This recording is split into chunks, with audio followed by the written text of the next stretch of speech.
இந்த அரசியல்னாலே வேற லெவல் தான்ல.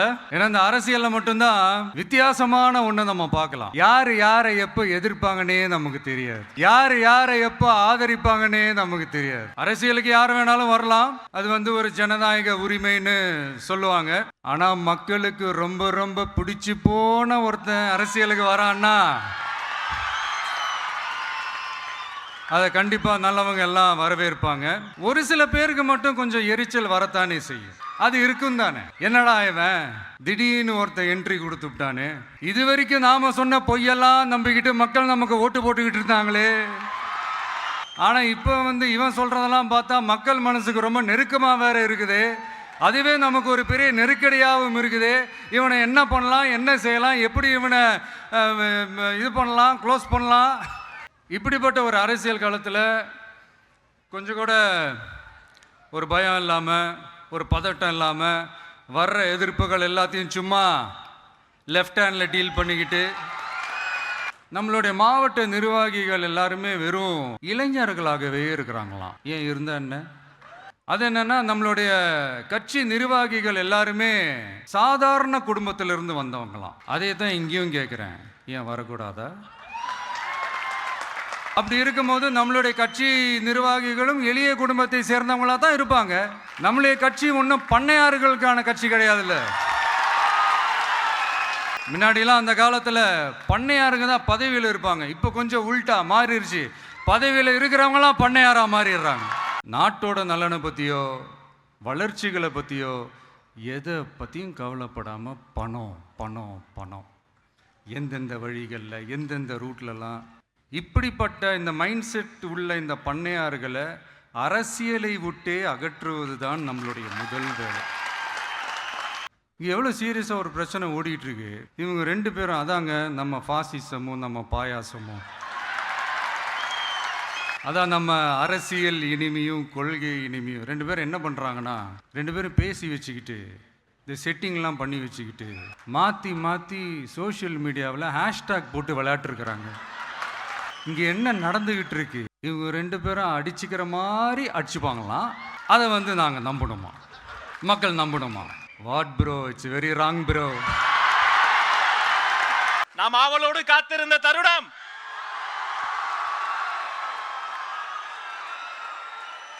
நாங்க போலி மருத்துவர்களை பார்த்திருக்கோம், போலி சாமியார்களை பார்த்திருக்கோம், போலி அப்பாக்களினுடைய காலத்துல இப்பதான் பாக்குறோம். பாதுகாப்பு உணர்வு கொடுத்தாதான் அப்பா, பாட்டிய பிடிக்க தனிப்படை அமைக்கிறவங்களாம் அப்பா இல்ல. ஒரு பக்கம் மதத்தால் பிரிக்கும் மதவாதிகள், இன்னொரு பக்கம் ஆண்டாண்டு காலமாக பரம்பரையாக இருக்கக்கூடிய ஊழல் பெருச்சாலிகள்.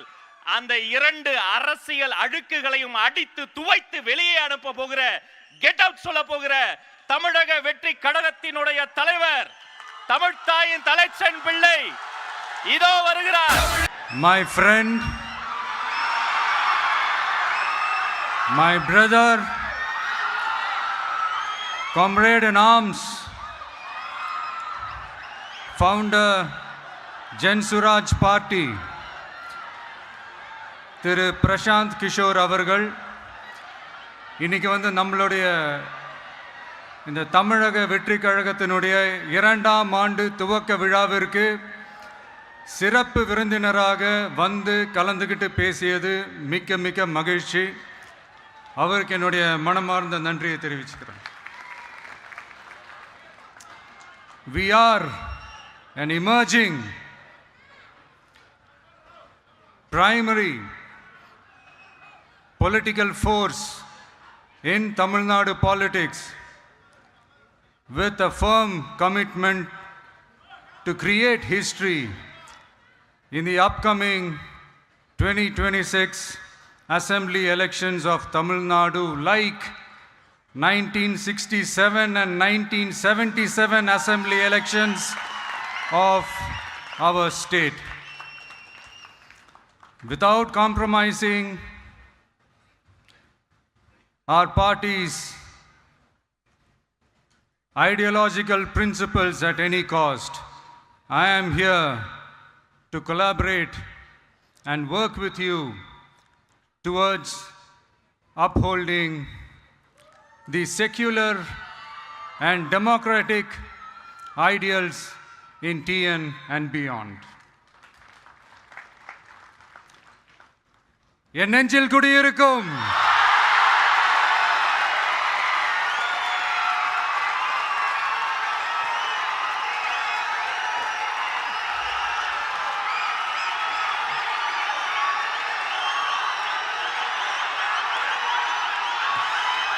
என்னுடைய தோழர்கள், தோழிகள் எல்லாருக்கும் என்னுடைய வணக்கம், வணக்கம், வணக்கம்.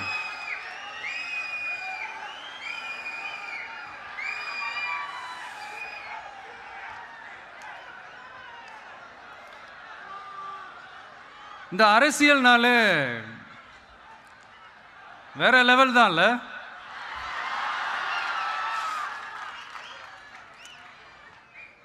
ஏன்னா இந்த அரசியல்ல மட்டும்தான் வித்தியாசமான ஒன்று நம்ம பார்க்கலாம். யார் யாரை எப்போ எதிர்ப்பாங்கன்னே நமக்கு தெரியாது. யார் யாரை எப்போ ஆதரிப்பாங்கன்னே நமக்கு தெரியாது. அதை கணிக்கவே முடியாது. அதனால தான் இந்த அரசியலில் மட்டும் முன்னாடிலாம் சொல்லி நம்ம கேள்விப்பட்டிருப்போம், நிரந்தர நண்பனும் நிரந்தர எதிரியும் இல்லைன்னு சொல்லுவாங்க. அரசியலுக்கு யார் வேணாலும் வரலாம், அது ஒரு ஜனநாயக உரிமைன்னு சொல்லுவாங்க. ஆனால் மக்களுக்கு ரொம்ப ரொம்ப பிடிச்சி போன ஒருத்தன் அரசியலுக்கு வரான்னா அதை கண்டிப்பாக நல்லவங்க எல்லாம் வரவேற்பாங்க. ஆனால் ஒரு சில இந்த அதிகார இல்லை அது வேணாம், ஒரு சில பேருக்கு மட்டும் கொஞ்சம் எரிச்சல் வரத்தானே செய்யும். அது இருக்கும் தானே. என்னடா இவன் திடீர்னு ஒருத்தன் என்ட்ரி கொடுத்துட்டானே, இது வரைக்கும் நாம சொன்ன பொய்யெல்லாம் நம்பிக்கிட்டு மக்கள் நமக்கு ஓட்டு போட்டுக்கிட்டு இருந்தாங்களே, ஆனா இப்ப இவன் சொல்றதெல்லாம் பார்த்தா மக்கள் மனசுக்கு ரொம்ப நெருக்கமா வேற இருக்குது. அதுவே நமக்கு ஒரு பெரிய நெருக்கடியாகவும் இருக்குது. இவனை என்ன பண்ணலாம், என்ன செய்யலாம், எப்படி இவனை இது பண்ணலாம், க்ளோஸ் பண்ணலாம்.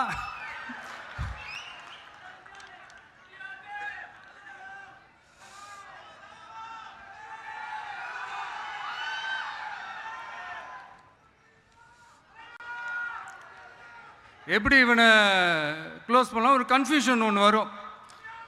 அந்த கன்ஃபியூஷனில் கத்துறதா கதறதா என்ன பண்ணுறதுன்னு தெரியாமல்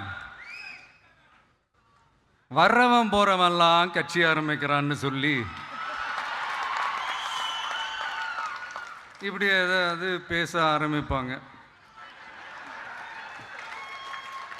இப்போ நம்ம ஆட்சியில் இருக்கிறவங்க நமக்கு எதிராக பேசுகிறாங்க இல்லையா, அந்த மாதிரி.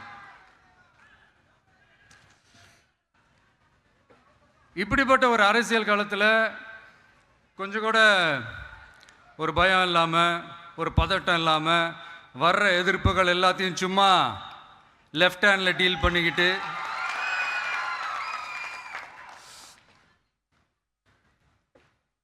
இதோ நம்மளுடைய தமிழக வெற்றி கழகம் முதலாவது ஆண்டை கடந்து இப்போ 2வது ஆண்டில் அடி எடுத்து வைக்கிறோம். இந்த ஒரு காலகட்டம் தான் மிக முக்கியமான ஒரு காலகட்டம்.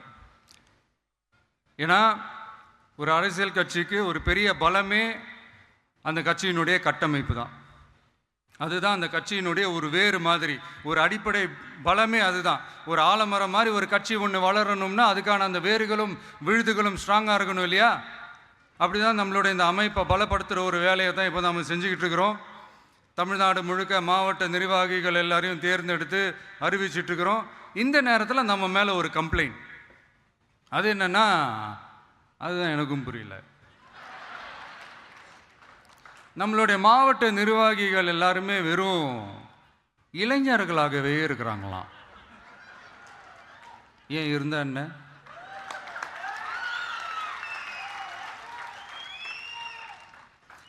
அறிஞர் அண்ணா அவர்கள் கட்சி ஆரம்பிச்சப்பா அவர் பின்னாடி நின்னதும், புரட்சி தலைவர் எம்ஜிஆர் அவர்கள் கட்சி ஆரம்பிச்சப்பா அவர் பின்னாடி நின்னதும், வெறும் இளைஞர்கள் தான். அந்த இளைஞர்களால தான் 1967லையும் 1977லையும் அந்த 2 தேர்தலையுமே ஒரு மிகப்பெரிய ஒரு வெற்றி கிடைச்சது. வரலாறு, அதுதான் வரலாறு. இப்போ அதே மாதிரி நம்ம மேல இன்னொரு கம்ப்ளைண்ட். அது என்னன்னா, நம்மளுடைய கட்சி நிர்வாகிகள் எல்லாருமே சாதாரண குடும்பத்திலிருந்து வந்தவங்களாம். அதே தான் இங்கேயும் கேட்குறேன், ஏன் வரக்கூடாதா?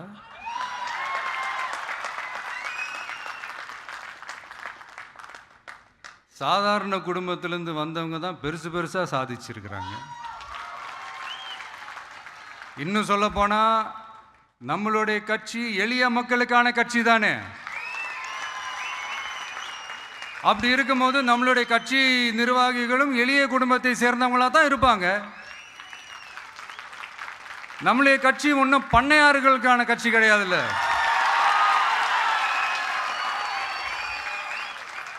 முன்னாடிலாம் அந்த காலத்தில் பண்ணையாருங்க தான் பதவியில் இருப்பாங்க. இப்போ கொஞ்சம் உள்டா மாறிடுச்சு. பதவியில் இருக்கிறவங்களாம் பண்ணையாரா மாறிடுறாங்க.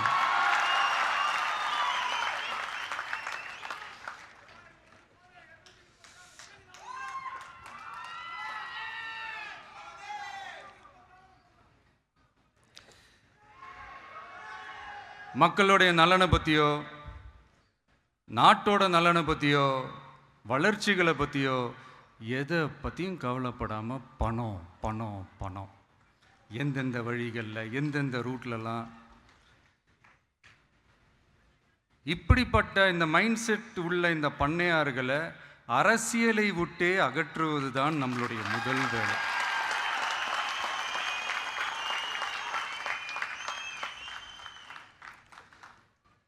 அதை ஜனநாயக முறைப்படி நம்ம செய்கிறதுக்கு தான் 2026 தேர்தலை நம்ம சந்திக்க போகிறோம். அந்த தேர்தலை சந்திக்க ரொம்ப ரொம்ப முக்கியமான விஷயம் பூத் லெவல் ஏஜென்ட்ஸ், BLA அப்படின்னு சொல்லுவாங்க. அது ரொம்ப ரொம்ப முக்கியம்.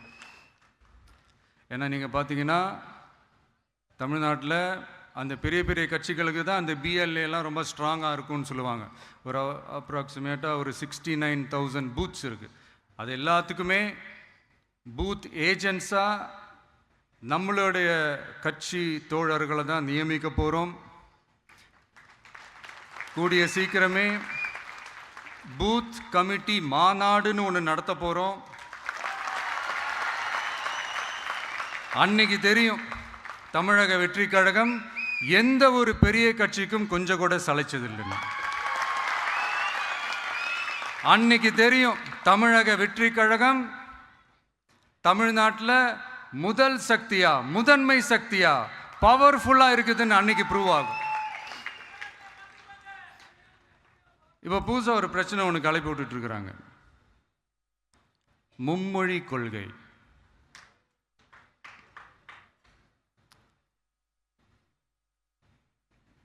அதாவது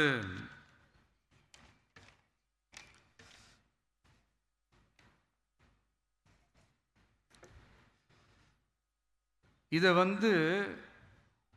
இங்கே செயல்படுத்தலைன்னா இந்த கல்விக்கான நிதியை நம்மளுடைய மாநில அரசுக்கு கொடுக்க மாட்டாங்களாம். இந்த LKG UKG பசங்க சண்டை போட்டுப்பாங்க தெரியுமா, அந்த மாதிரி. கொடுக்க வேண்டியது அவங்களோட கடமை, இங்கே இவங்க வாங்க வேண்டியது இவங்களுடைய உரிமை. ஆனால் இவங்க 2 பேரும் இங்கே எவ்வளோ சீரியஸாக ஒரு பிரச்சனை ஓடிக்கிட்டு இருக்கு. இவங்க 2 பேரும் அதாங்க நம்ம ஃபாசிசமும் நம்ம பாயாசமும், அதான் நம்ம அரசியல் இனிமையும் கொள்கை இனிமையும். 2 பேரும் என்ன பண்ணுறாங்கன்னா, 2 பேரும் பேசி வச்சுக்கிட்டு இந்த செட்டிங்லாம் பண்ணி வச்சுக்கிட்டு மாற்றி மாற்றி சோஷியல் மீடியாவில் ஹேஷ்டாக் போட்டு விளையாட்டுருக்குறாங்க.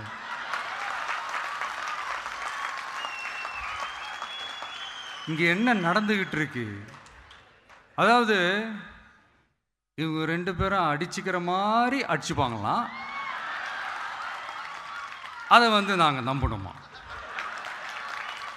மக்கள் நம்பணுமா? What bro, it's very wrong bro.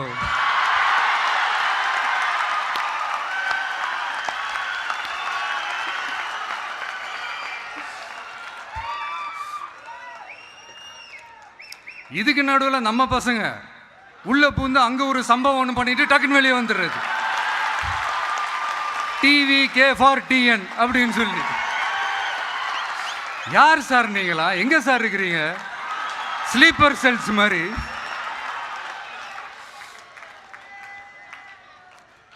அதனால இதெல்லாம் மக்களுக்கு நாம சொல்லி புரிய வைக்க வேண்டிய அவசியமே கிடையாது. அவங்களுக்கே தெரியுதெல்லாம் எவ்வளவு பெரிய ஒரு ஏமாத்து வேலைன்னு. நம்ம ஊர் சுயமரியாதை ஊர். நாம் எல்லாரையும் மதிப்போம், ஆனால் சுயமரியாதையை மட்டும் யாருக்காகவும் எதுக்காகவும் விட்டு கொடுக்க மாட்டோம். நாம் எல்லா மொழிகளையும் மதிப்போம், அதில் மாற்றுக்கிறதே கிடையாது. தனிப்பட்ட முறையில் யார் வேணாலும் எந்த ஸ்கூலில் வேணாலும் படிக்கலாங்க.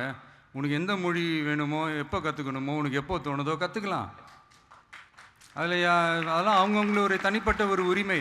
ஆனால் கூட்டாட்சி தத்துவத்தை மீறி மாநில தன்னாட்சி உரிமைக்கு எதிராக ஒரு மாநில அரசின் மொழி கொள்கையை, கல்வி கொள்கையை கேள்விக்குறியாக்கி வேறு ஒரு மொழியை வலுக்கட்டாயமாக திணிச்சா, அதுவும் அரசியல் ரீதியாக திணிச்சா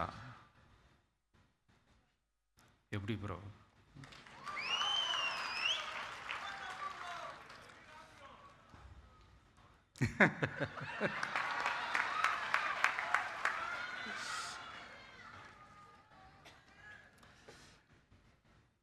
அதனால் நம்மளுடைய தமிழக வெற்றி கழகம் சார்பாக நாமளும் இந்த பொய் பிரச்சாரங்களை எல்லாம் புறம் தள்ளிவிட்டு இதை நாங்கள் உறுதியாக எதிர்ப்போம்.